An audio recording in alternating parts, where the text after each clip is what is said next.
So let's talk about something that affects millions of older adults, but is so often a silent struggle: chronic pain.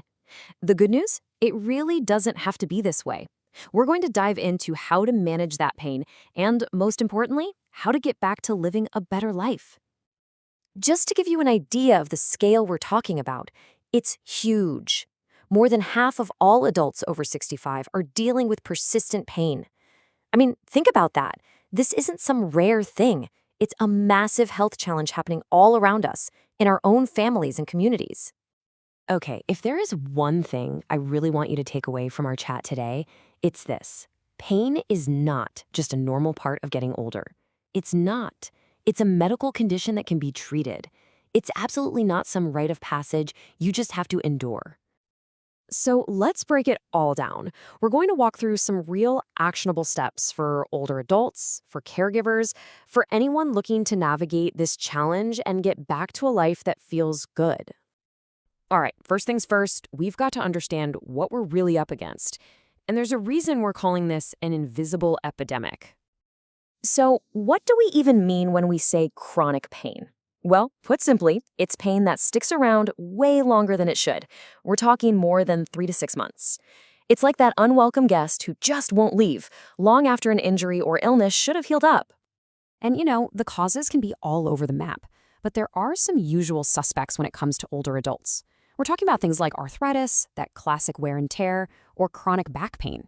Nerve damage is a big one too from things like diabetes.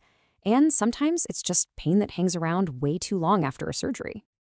Okay, so we know what it is and where it often comes from, but that leads to a really important question. Why is it so often a silent struggle?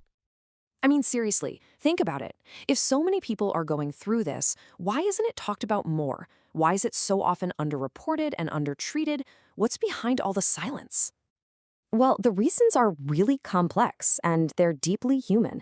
We already busted that myth about pain just being a normal part of aging, but it goes deeper. There's real fear. Fear of what the doctor might find, fear of being put on more and more pills. And a really big one, the fear of losing your independence. And that silence, it has a huge cost. Untreated pain can kick off this really devastating cycle. It starts with reduced mobility, right? Then you're not sleeping well. That pain and fatigue makes you not want to see people, so you become isolated. And that, of course, can make your mood tank, leading to depression and anxiety. It's a real downward spiral that touches literally every single part of a person's life. Okay, so we've looked at the problem from a few angles. Now let's get to the good stuff, the solutions. It's time to get proactive and talk about building your very own pain plan. Here's the key. Managing chronic pain is not a solo mission. It is absolutely a team sport. The best, most effective strategies always involve a whole team. You, your caregivers, your doctors, therapists, everyone working together towards the same goal. So where do you even start? It can feel overwhelming, I know. But here are 4 really concrete steps to get the ball rolling. First, you got to assess and track the pain. What makes it better? What makes it worse? Second, set some personal goals. What do you want to be able to do again? Maybe it's gardening. Maybe it's playing with the grandkids. Third, build that healthcare team we just talked about. And last, but definitely not least, learn to be a strong advocate for yourself or for your loved one. All right, let's open up what I like to call the treatment toolbox and see what kind of options are actually in there. So treatments pretty much fall into 2 big buckets: medications and what we can call holistic therapies. Now, don't get me wrong, medication can be a lifesaver, but it has to be used with care. See, as we get older, our bodies just process drugs differently, and that can really up the risk of side effects.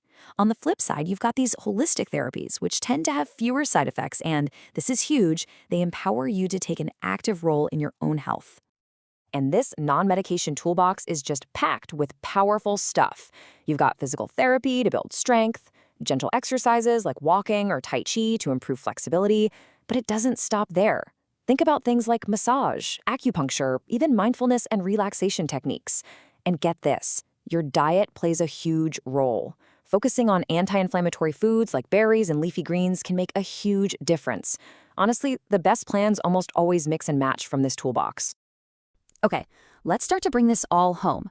Because at the end of the day, the goal is to move beyond just managing pain and get back to actually living. Because the real goal here isn't just about getting a pain score down from an 8 to a 3. No way.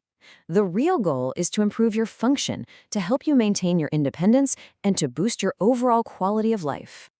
You see how it all connects? All these strategies we've been talking about: staying active, sleeping well, connecting with people, eating good food, taking care of your mental health. These are the building blocks of a good life, whether you have chronic pain or not. They all work together to help you build a more resilient, more fulfilling life. So, I'm going to leave you with a question to think about. Just one small thing. It could be making that doctor's appointment you've been putting off, or maybe just going for a short walk. What is one step, just one, that you can take today to start moving toward a better quality of life?